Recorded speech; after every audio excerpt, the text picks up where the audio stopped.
At 3 a.m., on that cold October night in Reno, Nevada, death knocked on my door without warning. The metallic scraping sound that pierced through my bedroom window wasn't supposed to be there.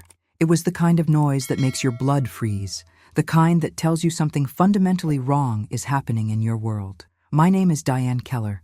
I'm 67 years old, and I've lived in this quiet neighborhood for 32 years. I raised 3 children in this house, buried my husband here in the garden we planted together, and thought I knew every sound, every shadow, every secret this place could hold. I was wrong. The scraping continued, metal against earth, desperate and frantic. My arthritis-riddled hands trembled as I pulled back the white lace curtains my late husband Harold had always complained about. "Too fancy for a simple man like me," he'd say, with that crooked smile that made me fall in love with him 45 years ago. Now those same curtains framed a scene that would haunt me forever. There, under the pale moonlight filtering through the old oak tree Harold had planted when Daniel was born, stood my youngest son. Daniel Cooper, 35 years old, the baby I had nursed through countless sleepless nights, the boy who used to crawl into my bed during thunderstorms, the man who had recently moved back home after his messy divorce cost him his house and his savings, $87,000 down the drain in legal fees and settlement costs. But this wasn't the Daniel I knew. This was a stranger wearing my son's face, a ghost of the gentle man who used to help elderly Mrs. Peterson with her groceries every Sunday. His usually neat brown hair hung in sweat-soaked strands around his pale, gaunt face. His hands, my God, his hands, were stained deep red, and the sight made my stomach lurch with a sickness I'd never felt before. He was digging frantically, his movements jerky and desperate, like a man possessed. The hole was already 3 feet deep, maybe 4. Dirt flew in all directions as he worked with an urgency that spoke of absolute terror. Every few seconds, he'd glance toward the house, then toward the street, his eyes darting like a hunted animal's. My heart hammered against my ribcage so hard I was certain it would wake the entire neighborhood. The rational part of my mind, the part that had survived raising 3 children alone after Harold's heart attack, the part that had managed our family finances and scraped together $45,000 to help Daniel through college. That part was screaming at me to call the police. But the mother in me, the woman who had held this boy when he cried over his first broken heart, who had mortgaged her house to lend him $23,000 to start his failed business, that part of me needed to know what was happening before I destroyed my son's life with a phone call. I slipped on Harold's old work boots. They were by the back door where I'd left them since his death 3 years ago, unable to throw away even his footwear, and crept outside. The October air bit through my thin nightgown, but adrenaline kept me moving. Every step felt like walking through a nightmare, each footfall bringing me closer to a truth I wasn't sure I wanted to face. The ancient oak tree provided perfect cover. Its massive trunk had sheltered 3 generations of children's games, teenage heartbreaks, and family barbecues. Now it hid a terrified mother spying on her own child. I pressed my back against the rough bark, the same tree where Daniel had carved DC plus Jennifer forever just 2 months before she left him for his best friend. When I finally saw what he was burying, my world shattered completely. The sight was so shocking, so utterly impossible, that my legs gave out beneath me. The last thing I remembered before darkness claimed me was Daniel's voice, broken and desperate, whispering, "I'm so sorry, Mom. I'm so sorry." If you're watching this, and your heart is racing like mine was that night, please hit that like button and subscribe to hear what happened next. I need to know I'm not alone in this nightmare. Comment below and tell me where you're watching from and what time it is there. Believe me, you're going to want to know how this story ends, because what I discovered in that hole changed everything I thought I knew about my family forever. When consciousness returned to me, I was lying on the cold, dew-soaked grass with Daniel's worried face hovering above mine. His red-stained hands were shaking as he helped me sit up, and the metallic smell that clung to him made my stomach churn violently. "Mom! Oh God, Mom, are you okay?" His voice cracked like it did when he was 12 and had broken Mrs. Chen's window with a baseball. But this wasn't a childhood accident that could be fixed with an apology and $20 from my cookie jar savings. "Daniel," I whispered, my throat raw with fear and confusion. "What did you do? What did you bury?" The color drained from his already pale face. He looked toward the freshly covered hole, then back at me, and I saw something die in his eyes, the last remnant of the innocent boy I'd raised. You don't understand, Mom. It's not what you think. I can explain everything. But before he could continue, the explanation hit me like a physical blow. Scattered around the burial site were pieces of evidence I'd been too shocked to notice before.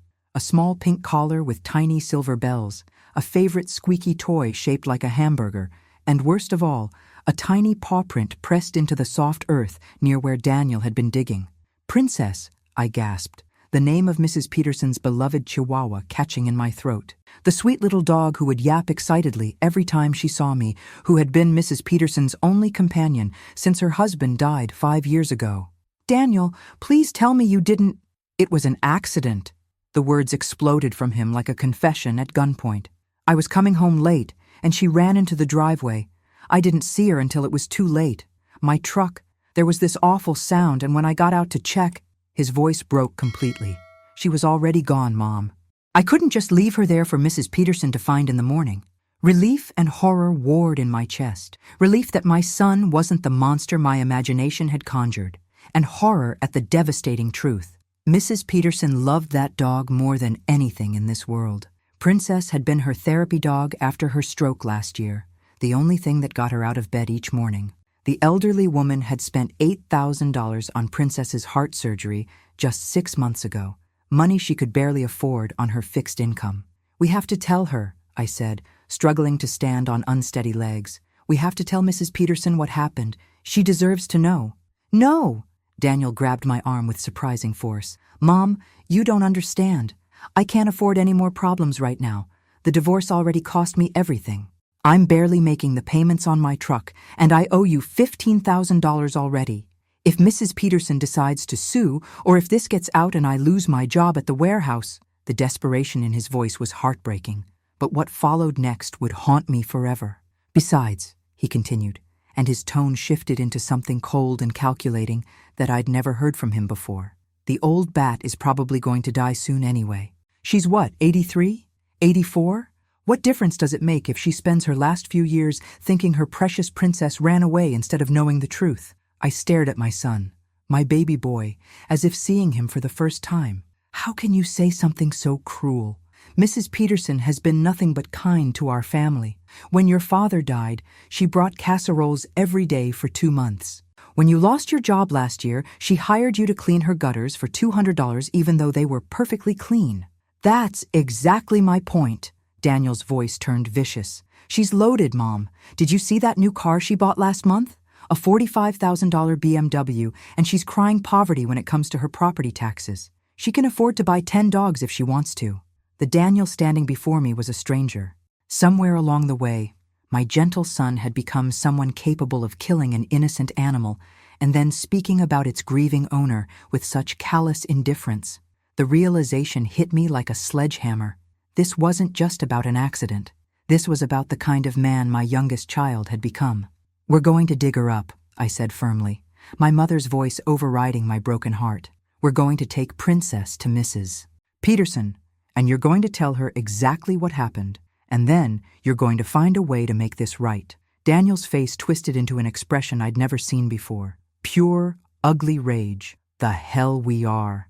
That dog is staying buried, and you're going to keep your mouth shut about this, Mom, because if you don't, I'll tell everyone about the real reason Dad's business went bankrupt. I'll tell them about the $75,000 you embezzled from his accounts to pay for your gambling addiction." The world stopped. My heart literally skipped beats as the lie, a vicious, calculated lie, hung between us in the pre-dawn air. But the way Daniel said it, with such conviction and cruel satisfaction, I realized this wasn't a spontaneous threat. He had been planning this, thinking about how to control me if the need ever arose. My son, my baby, was blackmailing me with a fabricated story that could destroy everything I'd built in the 35 years since Harold's death. And the most terrifying part was, I could see in his eyes that he would absolutely do it. The next 3 days passed in a haze of sick anxiety. Every time Mrs. Peterson called Princess's name from her backyard, every time she knocked on doors throughout the neighborhood asking if anyone had seen her baby girl, I felt pieces of my soul crumbling away. I watched from my kitchen window as the elderly woman posted handmade flyers on every telephone pole within a 6-block radius. Missing. Princess, 8-year-old Chihuahua, $2,000 reward for safe return. The number made my heart ache. That was probably most of her monthly Social Security check. She was offering money she desperately needed to anyone who could bring back the dog that was currently decomposing in my backyard. Daniel, meanwhile, had returned to his normal routine as if nothing had happened. He left for his warehouse job each morning at 6 a.m., came home at 4 p.m., and spent his evenings playing video games in the basement room we'd converted for him after his divorce. The only sign of what had transpired was the careful way he avoided looking toward the burial site and his sudden, aggressive insistence that I shouldn't waste time talking to Mrs. Peterson anymore. "She's getting senile, Mom," he said on Thursday evening, not looking up from his dinner. "Yesterday she asked me 3 times if I'd seen Princess. It's kind of pathetic, actually. Maybe this is a blessing in disguise. Now she can move into one of those retirement homes where they take care of everything for her." The casual cruelty in his voice made me physically sick. This wasn't the boy I'd raised, the child who used to cry when we had to put mousetraps out because he didn't want to hurt the little families. Something fundamental had broken inside Daniel during his divorce, something that went far deeper than financial stress or heartbreak. On Friday afternoon, Mrs. Peterson knocked on my door. She looked like she'd aged 10 years in 4 days, her usually neat silver hair uncombed and her clothes wrinkled as if she'd been sleeping in them. The circles under her eyes were so dark they looked like bruises.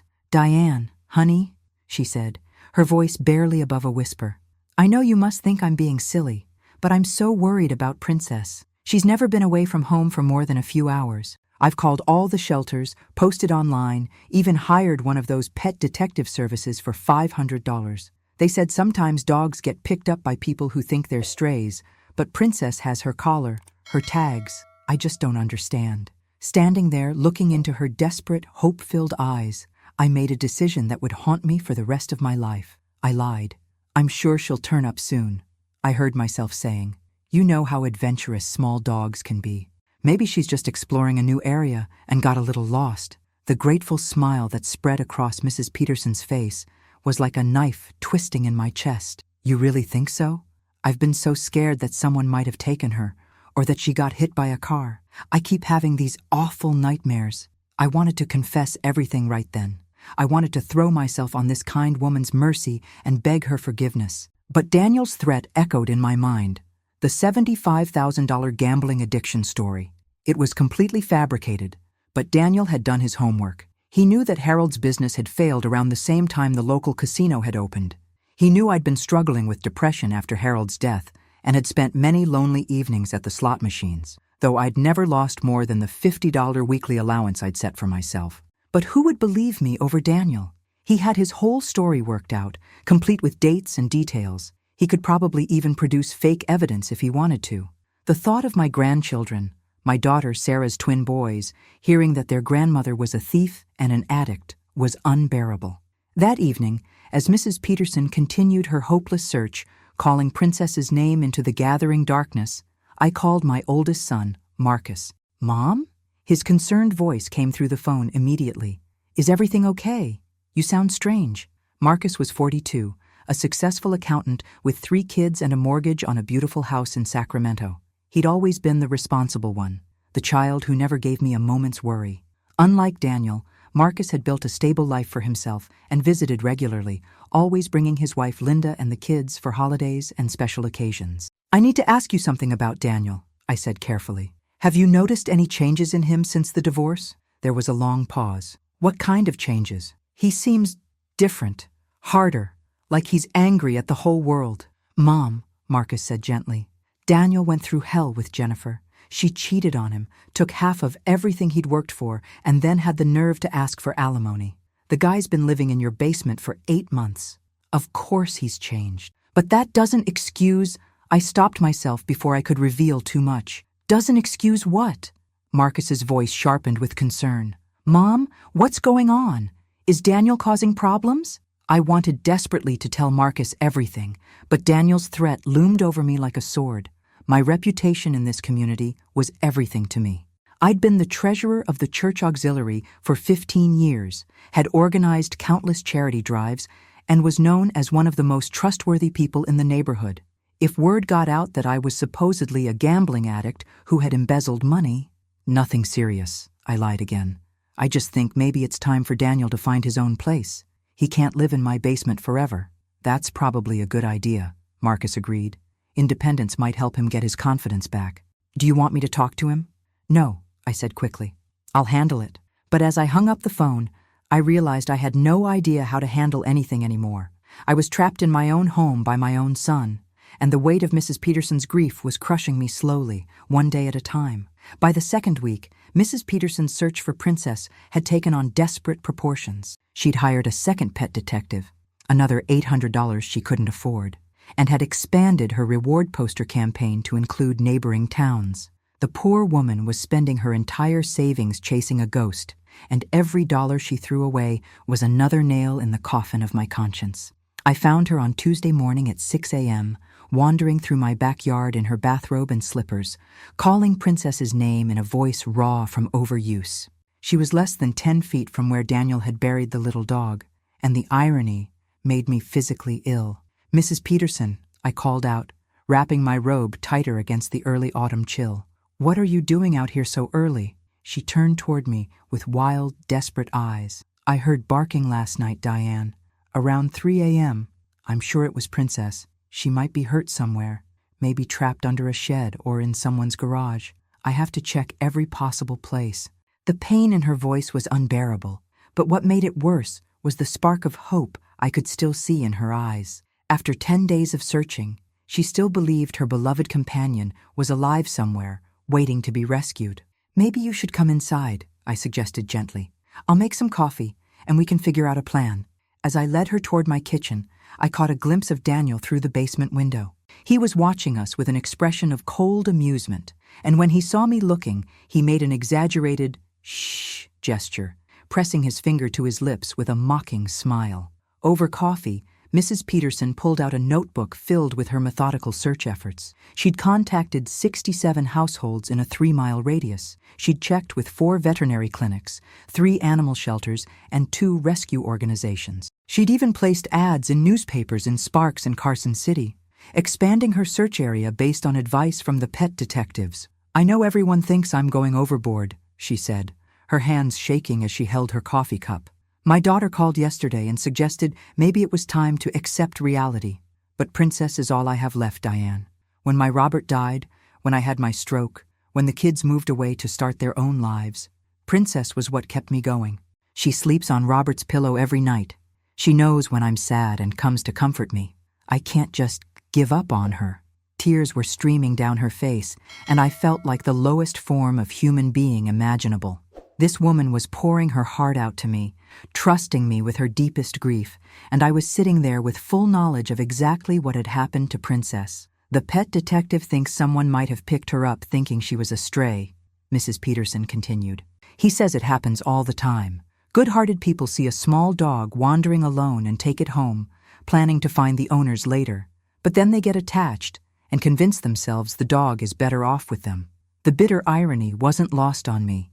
She was describing exactly what she hoped had happened, never imagining that the truth was so much worse. After Mrs. Peterson left, I confronted Daniel. This has to stop, I said, cornering him in the kitchen where he was making a sandwich with callous casualness. That woman is spending her life savings looking for a dog that's been dead for almost 2 weeks. It's torture. Daniel didn't even look up from his food. Not my problem, Mom. She'll get over it eventually. Old people are resilient. They have to be, or they wouldn't live so long. How can you be so heartless? This is destroying her. Finally, Daniel looked at me, and his expression was pure ice. You know what would destroy her more? Finding out that her precious princess got squashed like a bug under my truck tire because she was too stupid to keep her rat on a leash. At least this way, she can imagine Princess is living happily with some nice family instead of knowing she died screaming in agony. The graphic description made me recoil physically. Jesus, Daniel, what happened to you? When did you become so cruel? His laugh was harsh and bitter. When did I become cruel? Maybe when my wife decided to screw my best friend in our marital bed? Maybe when I lost my house, my savings, and my dignity all in 1 year. Maybe when I had to move back in with my mother at 35 like some kind of failure. The world isn't a nice place, Mom. It's about time you figured that out. Your problems don't give you the right to torture an innocent woman. And your guilty conscience doesn't give you the right to destroy what's left of my life. Daniel slammed his fist on the counter, making me jump. I told you what would happen if you opened your mouth about this. That story about Dad's money and your gambling. I've got it all written out, Mom. Dates, amounts, everything. I even found some old receipts from the casino and photocopied your signature. Want to test me? The threat sent ice water through my veins. Daniel had clearly been planning this manipulation for longer than I'd realized. The calculated nature of his blackmail scheme was terrifying. That afternoon, I did something I hadn't done in years. I drove to Harold's grave and sat beside his headstone, desperately needing guidance from the man who had always known how to solve our family's problems. I don't know what to do, honey, I whispered to the marble stone that bore his name. Our baby boy has turned into someone I don't recognize. He's holding our neighbor's grief hostage, and he's threatening to destroy my reputation if I do the right thing. You always said I was too soft on the kids, that I needed to be firmer. Maybe if I'd listened to you, Daniel wouldn't have turned out like this. A gentle breeze rustled the flowers I'd placed on Harold's grave, and for a moment I could almost hear his voice. Stop blaming yourself, Diane. You did your best, but you can't save someone who doesn't want to be saved. Sitting there in the peaceful cemetery, surrounded by the names of people I'd known and loved, I realized Harold was right. I couldn't save Daniel from himself, but maybe, just maybe, I could save Mrs. Peterson from the torture my son was putting her through. The question was, how much was I willing to sacrifice to do the right thing? 3 weeks after that horrible night, Mrs. Peterson collapsed. I found her Thursday morning, unconscious on her front lawn, clutching one of her handmade missing flyers. Her neighbor, a young nurse named Beverly, was already there checking her pulse when I arrived. I think it's exhaustion, Beverly said grimly as we waited for the ambulance. She's been out searching for 18 hours a day. Yesterday, I saw her walking the interstate off-ramps at midnight, calling for that dog. At the hospital, Mrs. Peterson's daughter, Margaret, flew in from Denver. Margaret was a sharp, no-nonsense woman in her 40s who took one look at her mother's condition and immediately began asking hard questions. How long has she been like this? Margaret demanded when I visited Mrs. Peterson's hospital room. The doctor says she's severely dehydrated and hasn't been eating properly. She's lost 12 pounds in 3 weeks. Mrs. Peterson, looking frail and small in the hospital bed, reached out weakly to squeeze my hand. Diane's been such a good friend, Maggie. She's been helping me look for Princess. The lie tasted like acid in my mouth, but I forced a smile. I just want Princess to come home safely. Margaret pulled me aside when Mrs. Peterson dozed off. I need to ask you something, and I need you to be completely honest with me. Do you think there's any real chance this dog is still alive? The question hung in the air like a physical weight. Here was my opportunity to plant seeds of doubt, to help this family begin the healing process. But before I could answer, I thought about Daniel's threat and what it would cost me to tell the truth. I don't know, I stammered. Dogs can survive on their own for a long time. Margaret's eyes narrowed. Mrs. Keller, my mother is killing herself looking for this animal. She's spent over $4,000 on pet detectives and rewards. She's maxed out her credit cards. If you know something, anything, that might help her accept reality, I'm begging you to tell me. The desperation in Margaret's voice was identical to what I'd heard from Mrs. Peterson herself. This family was being torn apart by grief and false hope, and I was the only person who could end their suffering. But I thought about my grandchildren, about Sarah's twins who were supposed to visit for Thanksgiving. How could I look them in the eye if the whole community believed their grandmother was a thief and a gambling addict? How could I show my face at church, at the grocery store, anywhere in the town where I'd lived my entire adult life? I'm sorry, I whispered. I wish I could help more.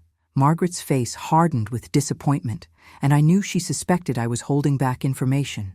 But what could she do? She had no proof, just a mother's intuition that something wasn't right. When I returned home that evening, Daniel was in an unusually good mood. He was cooking dinner, something he rarely did, and humming cheerfully as he worked. How's the old bat? He asked with fake concern. I heard the ambulance earlier. She collapsed from exhaustion, I said, unable to keep the accusation out of my voice. She's been searching for Princess 18 hours a day. Well, that's just natural selection at work, isn't it? Daniel's tone was light, almost conversational. If she's stupid enough to make herself sick over a dead dog, maybe she deserves what she gets. Something snapped inside me. Stop it! Just stop talking like that. Mrs. Peterson is a good person who loved her pet. There's nothing stupid about grief. Daniel turned from the stove, and his expression shifted from amusement to something much darker. You know what, Mom? I'm getting really tired of your attitude. Maybe it's time we had a conversation about your future living arrangements. My blood ran cold. What do you mean? I mean, maybe it's time for you to sell this place and move into one of those nice retirement communities. You're 67, Mom. How much longer can you really handle maintaining a house this size? And with your gambling problem? I don't have a gambling problem. The words exploded out of me. You know that's a lie. Do I? Daniel smiled, but it was the kind of smile a predator gives its prey. Because I've been doing some research, Mom. Did you know that people with gambling addictions are really good at hiding their problem? They lie to family members, they steal money, they even convince themselves that their small losses don't count. Sound familiar? The calculated cruelty of his manipulation was breathtaking. He wasn't just threatening to spread lies about me. He was trying to make me doubt my own memories, my own reality. I know what I did and didn't do, I said firmly, and I know what you're doing right now is wrong. What I'm doing is looking out for both of us, Daniel said, his voice taking on a reasonable, caring tone that was somehow more frightening than his anger. If you accidentally let slip about Princess, you'll be dealing with a lawsuit from Mrs. Peterson's family. Wrongful death, emotional distress, maybe even criminal charges for helping cover up evidence. Is that really how you want to spend your golden years? The twisted logic was almost impressive in its thoroughness. Daniel had found a way to make my silence seem like it was for my own protection rather than his convenience. That night, I lay in bed staring at the ceiling and thinking about the woman who was currently sleeping in a hospital bed, sedated because her grief had literally made her sick. I thought about Margaret, probably sitting beside her mother's bed and wondering why no one seemed to care enough to help find Princess. I thought about my own son, sleeping peacefully downstairs after spending the day psychologically torturing both his mother and his elderly neighbor. And I made a decision that would change everything. At 2 a.m., I got up, put on my coat and boots, and walked to my backyard with a flashlight and the garden spade Daniel had used to bury Princess. If I couldn't tell the truth, maybe I could at least give Mrs. Peterson the closure she deserved.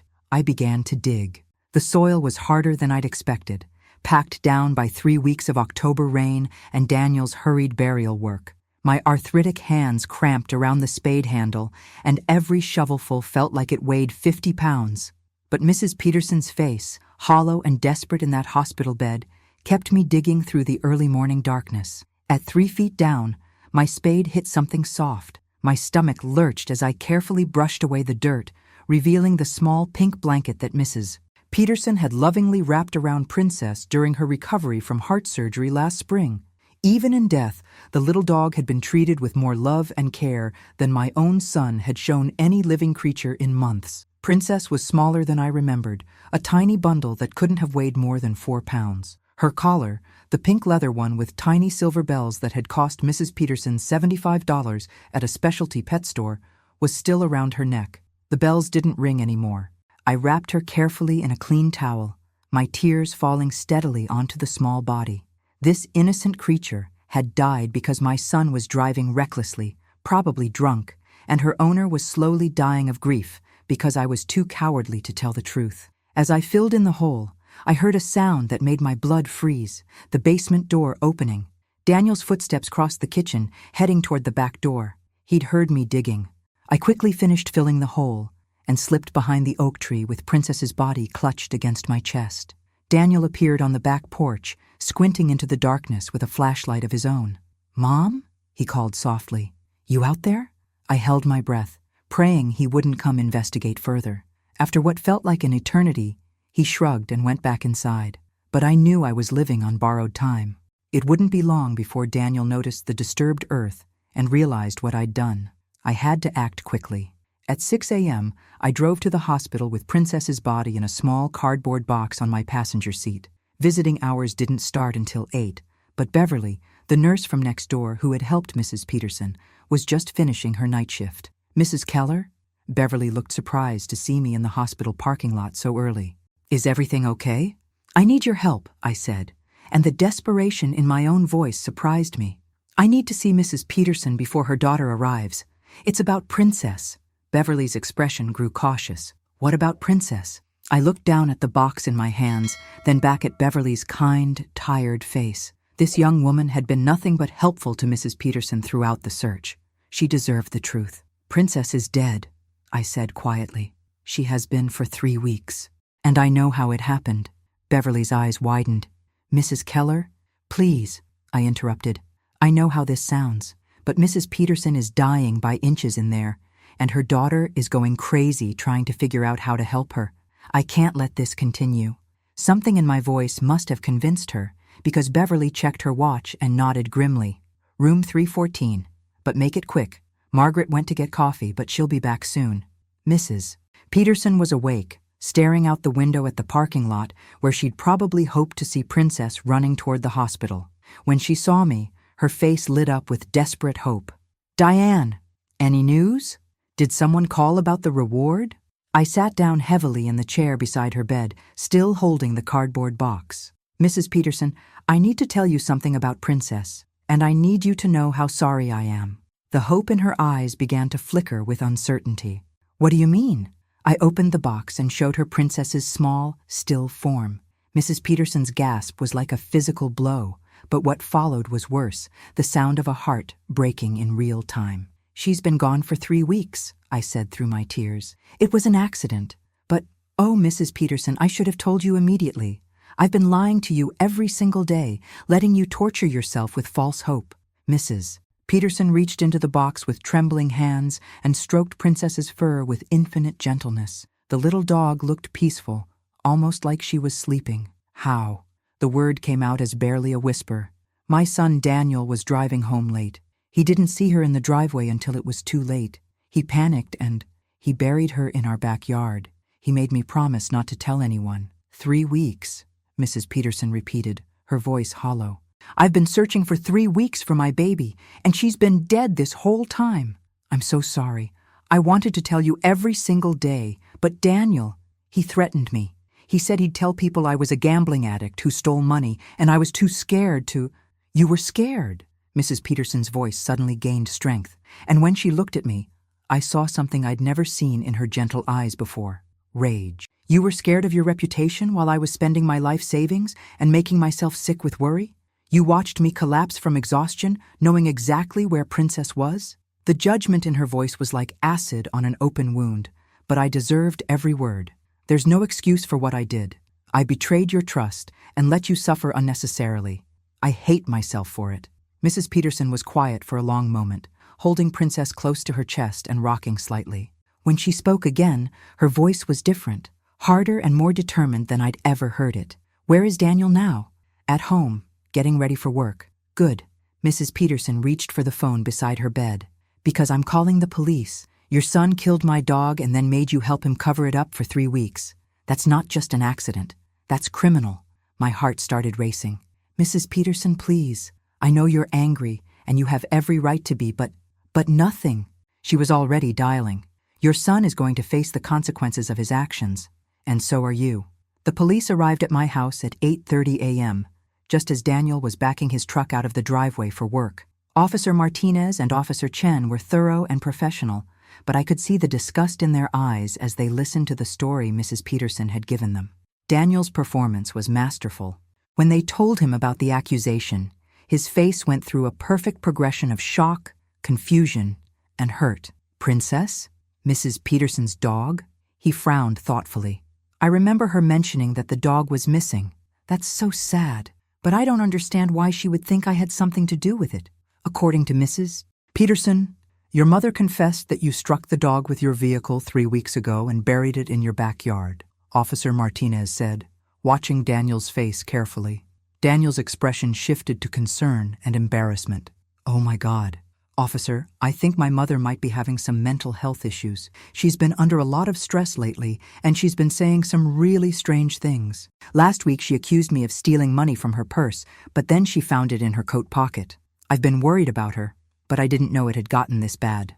The casual way he threw me under the bus turning my confession into evidence of my own mental decline, was breathtaking in its cruelty, but it was also exactly what I'd expected him to do. "Mrs. Keller," Officer Chen addressed me, "can you tell us in your own words what happened?" This was my moment. I could stick to the truth, or I could let Daniel's manipulation work. I thought about Mrs. Peterson's devastated face when she'd held Princess's body, about the $4,000 she'd spent on a hopeless search, about the way my son had spoken of her with such contempt. "3 weeks ago, my son hit Mrs. Peterson's dog with his truck," I said clearly. "It was an accident, but instead of telling Mrs. Peterson what happened, he buried Princess in our backyard. I found him digging the grave at 3 a.m. And he threatened to spread lies about me if I told anyone the truth." Daniel's mask slipped for just a moment. I saw a flash of genuine anger before he composed himself again. "Mom, that's not what happened. You had a nightmare about Mrs. Peterson's dog, and you've been obsessing over it ever since. I'm really worried about you."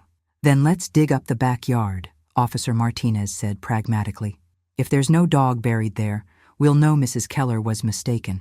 If there is—" He left the sentence hanging. I saw real panic flash across Daniel's face before he controlled it. "Of course, officer. Whatever you need to do to prove my mother is confused." But as we walked toward the backyard, Daniel grabbed my arm and whispered urgently, "You have no idea what you've just done to yourself, Mom. When this is over, I'm going to make sure everyone knows exactly what kind of person you really are." The threat should have terrified me, but instead, I felt something I hadn't experienced in 3 weeks: relief. The truth was finally coming out, and whatever consequences I faced would be better than living with the crushing weight of Mrs. Peterson's unnecessary grief. It took the officers 20 minutes to locate the disturbed earth and confirm that the grave was empty. Of course it was. I'd removed Princess's body hours earlier, but the rectangular depression was still visible, and experienced eyes could tell that something had been buried there recently. "This area has definitely been dug up and filled in within the last few weeks," Officer Chen confirmed. "The soil composition is different, and there are still traces of organic matter." Daniel's confidence began to crack. "I don't understand. Maybe someone else buried something there? Maybe a raccoon or something died and Mom thought it was—" "Daniel," I said quietly, "just stop. They're going to figure it out anyway." What neither of us had counted on was Mrs. Peterson herself. Despite being released from the hospital only hours earlier, she had driven straight to the police station with Princess's body and a detailed timeline of her search efforts. The officers had the victim, they had a witness, and they had evidence of a cover-up. "Sir," Officer Martinez said to Daniel, "we're going to need you to come with us to answer some questions." As they read Daniel his rights, his facade finally crumbled completely. The charming, concerned son disappeared, replaced by the cold, calculating man I'd been living with for 3 weeks. "This is all your fault!" he screamed at me as they put him in handcuffs. "I was protecting both of us, and you threw it all away for some old woman's rat dog. When I get out, you're going to pay for this." Watching my youngest son, the baby I'd rocked to sleep, the boy I'd helped with homework, the man I'd tried so hard to help rebuild his life, being arrested for animal cruelty and evidence tampering was one of the most heartbreaking moments of my life, but it was also the moment I got my soul back. Officer Chen stayed behind to take my full statement. I told him everything: Daniel's drinking, his financial problems, his increasingly cruel behavior since the divorce, and the specific threats he'd made about destroying my reputation. "Mrs. Keller," the officer said when I finished, "I have to ask, why didn't you report this immediately? A lot of pain could have been avoided." I thought about his question carefully before answering, because I was more afraid of losing my reputation than I was committed to doing the right thing. And because I kept hoping the son I raised was still in there somewhere, that I could reach him somehow.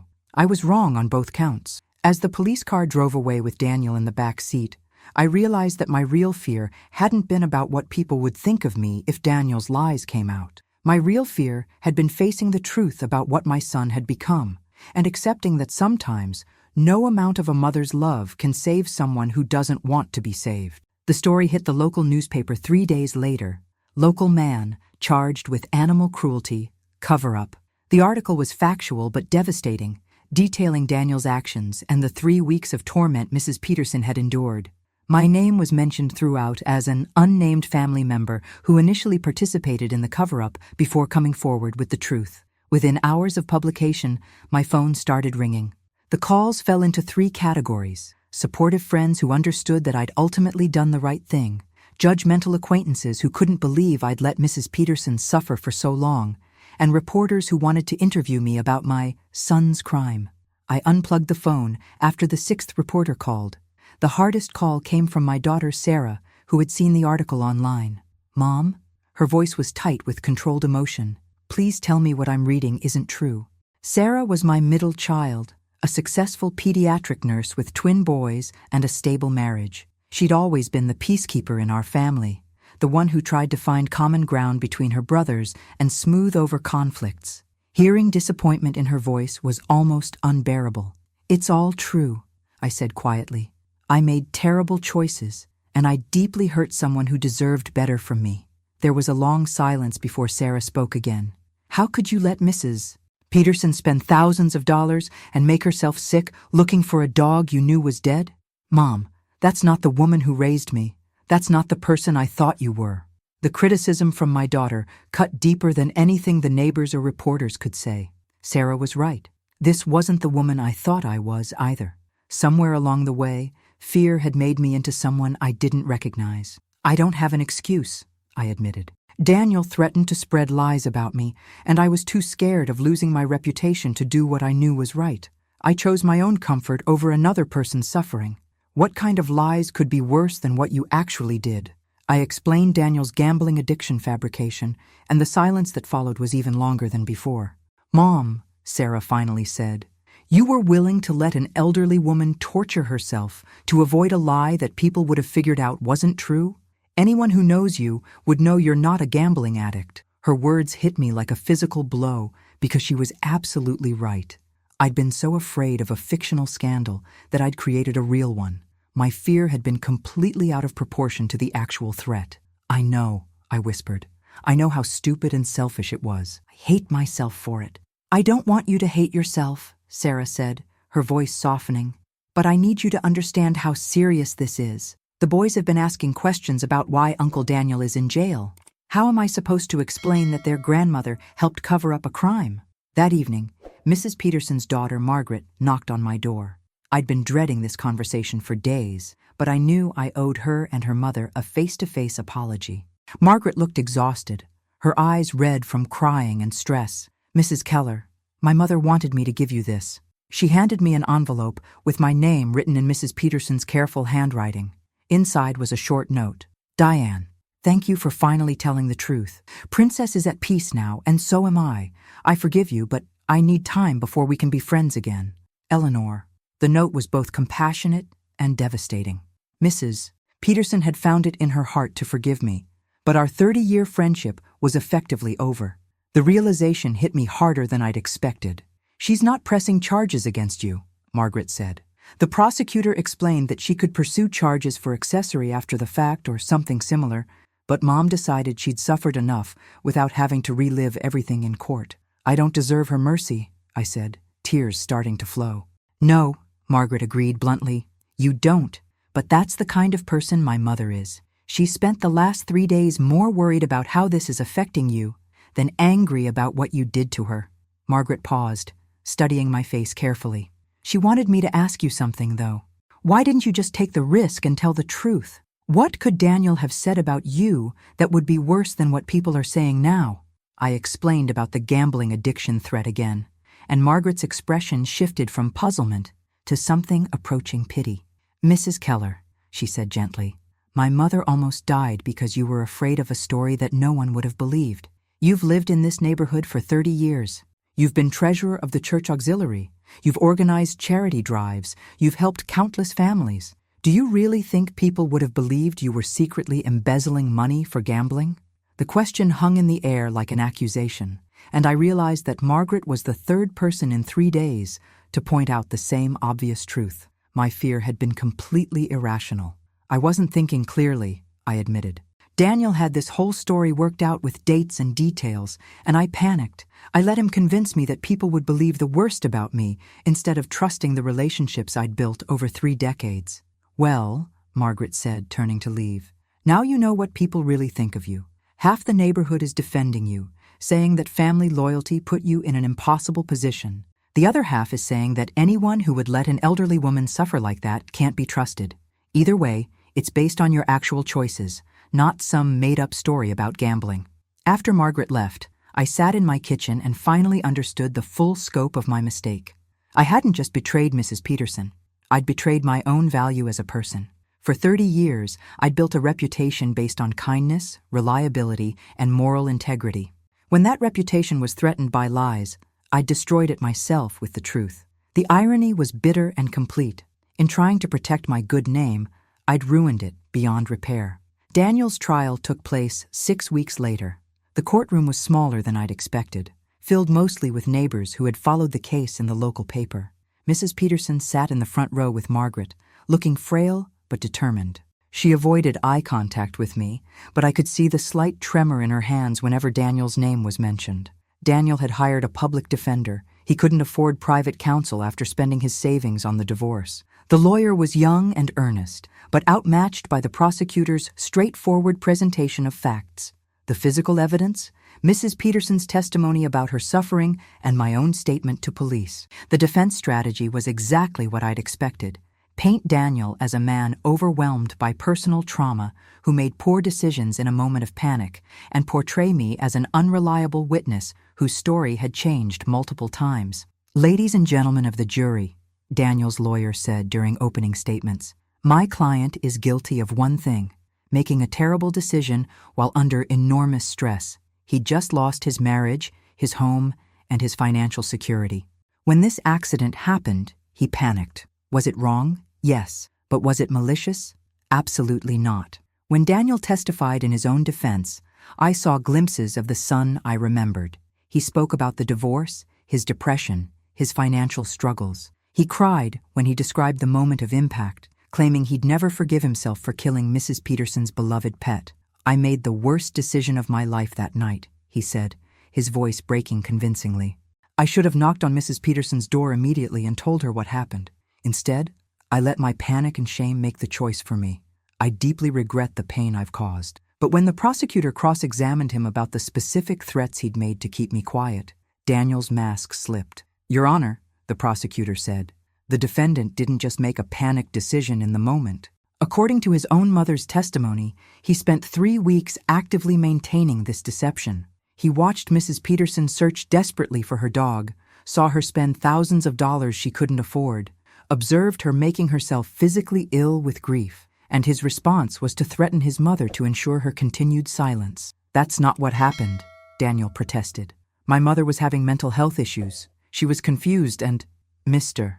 Cooper," the prosecutor interrupted, "are you claiming that your mother fabricated the specific details of your threats to spread false stories about her gambling habits?" I watched Daniel's face as he realized he was trapped. If he claimed I'd made up his threats, he'd have to explain how I knew the detailed story he'd concocted about my supposed gambling addiction. If he admitted to making the threats, he'd be confessing to a calculated campaign of psychological manipulation. "I was just trying to protect both of us from a lawsuit," he said finally. "Mrs. Peterson could have sued for emotional distress or wrongful death. I was trying to keep my mother from accidentally incriminating herself." The prosecutor smiled grimly. "So your protection strategy involved fabricating an elaborate story about your mother stealing $75,000 to feed a gambling addiction, and you had this fictional story complete with forged evidence ready within hours of the incident?" Daniel's silence was damning. When Mrs. Peterson testified, the courtroom was completely silent. She spoke about Princess's role in her recovery from stroke, about the $8,000 heart surgery she'd paid for 6 months earlier, about the $4,000 she'd spent on the fruitless search. "But the money isn't what hurt the most," she said, her voice steady despite her tears. "What hurt was the hope. Every morning for 3 weeks, I woke up believing this might be the day Princess would come home. Every night I went to bed wondering if she was cold or hungry or scared. I made myself sick with worry about an animal who had been dead since the first night." The prosecutor asked about the impact on her health, and Mrs. Peterson's answer was devastating. "I lost 15 pounds in 3 weeks. My blood pressure spiked so high that my doctor wanted to hospitalize me immediately. I maxed out my credit cards and spent my emergency savings on a search that could never succeed." But worse than any of that was the betrayal I felt when I learned that my neighbor, someone I'd trusted and cared about for 30 years, had watched me suffer and said nothing. When it was my turn to testify for the prosecution, I kept my answers short and factual. Yes, I had discovered Daniel burying Princess. Yes, he had threatened to spread lies about me to keep me quiet. Yes, I had watched Mrs. Peterson's 3-week search knowing exactly where Princess was. During cross-examination, Daniel's lawyer tried to make me look sympathetic, a frightened elderly woman manipulated by her own son.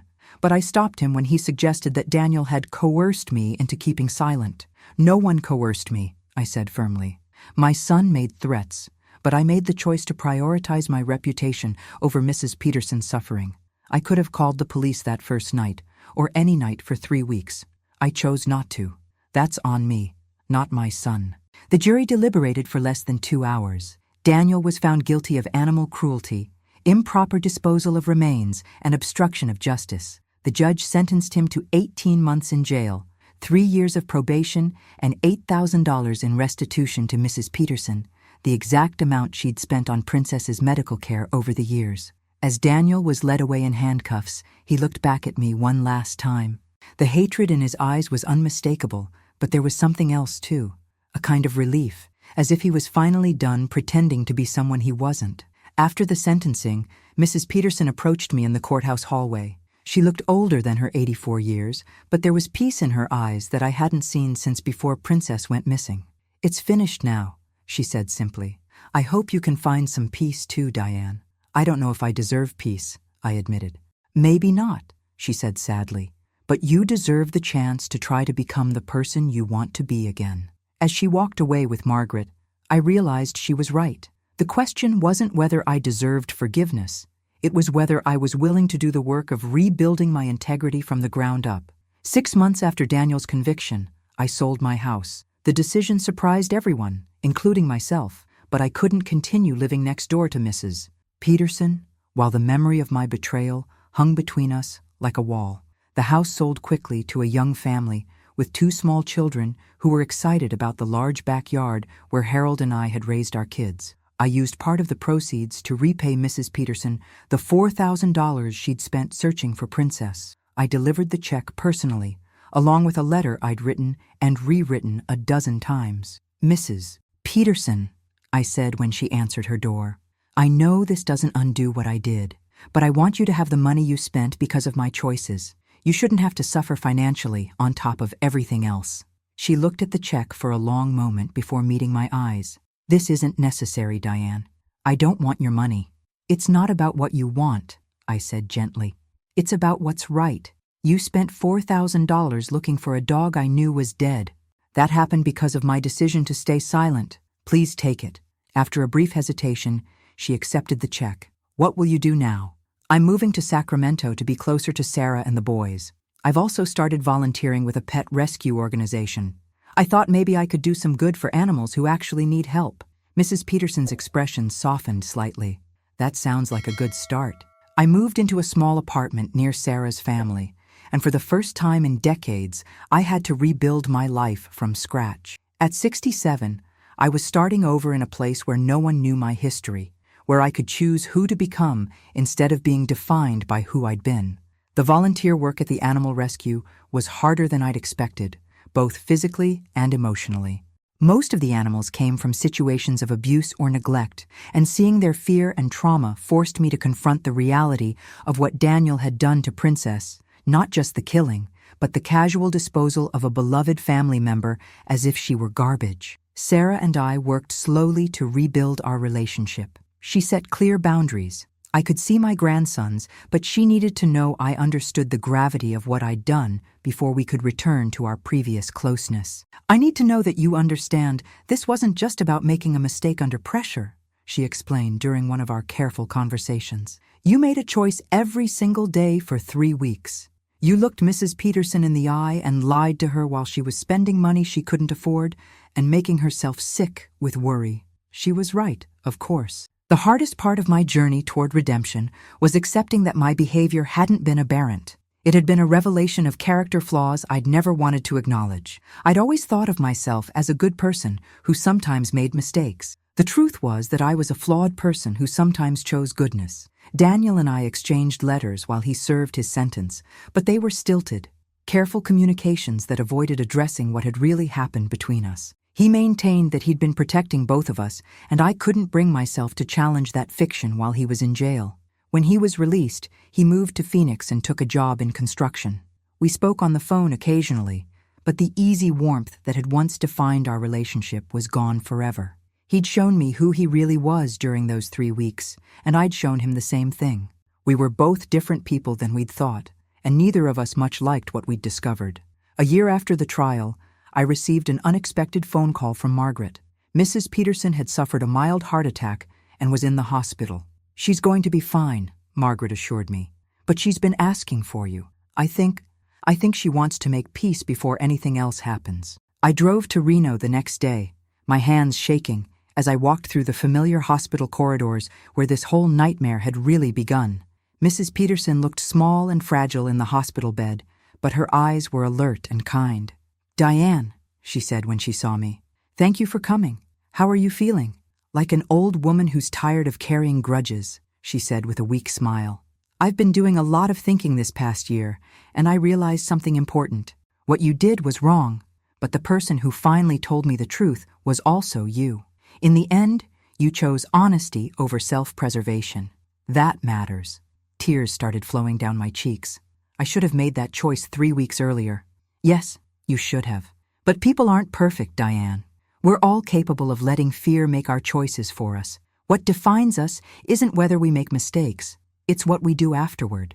We talked for another hour, carefully rebuilding the foundation of respect that could eventually support friendship again. It wouldn't be the same relationship we'd had before. Trust, once broken, can be repaired but never restored to its original strength. But it could be something real and valuable. As I drove back to Sacramento, I thought about the journey that had brought me to this point. I'd lost my home, damaged my relationship with my daughter, and discovered that one of my sons was someone I barely recognized. But I'd also learned that I was capable of choosing integrity even when it cost me everything I thought I valued. The woman who had prioritized her reputation over another person's suffering was gone. In her place was someone harder and sadder, but also more honest and more committed to doing right by others, regardless of the personal cost. Now, as I share this story with you, I want you to understand that our choices define us more than our circumstances do. Daniel's divorce and financial problems didn't make him cruel. They revealed cruelty that was already there. My fear of scandal didn't make me selfish. It revealed selfishness I'd never wanted to acknowledge. But here's what I've learned in the 2 years since that horrible October night. It's never too late to choose who you want to be. Every day gives us new opportunities to act with integrity, compassion, and courage. The question isn't whether we'll face moments that test our character. We will. The question is whether we'll choose to be our best selves or our worst selves when those moments come. If this story has moved you, if it's made you think about your own choices and your own character, please take a moment to like this video and subscribe to the channel. Share your thoughts in the comments below. Tell me where you're watching from and what time it is there. More importantly, tell me about a time when you chose to do the right thing, even when it was difficult. We all need reminders that ordinary people are capable of extraordinary goodness, even after they've fallen short of their own standards. Because in the end, that's what this story is really about. Not the night I discovered my son's crime, but all the days afterward when I had to choose whether to become someone worthy of forgiveness, starting with forgiving myself. Thank you for following Diane's journey. Remember to like, subscribe, and share where you're watching from and what time it is there. Your engagement helps stories like this reach people who might need to hear them.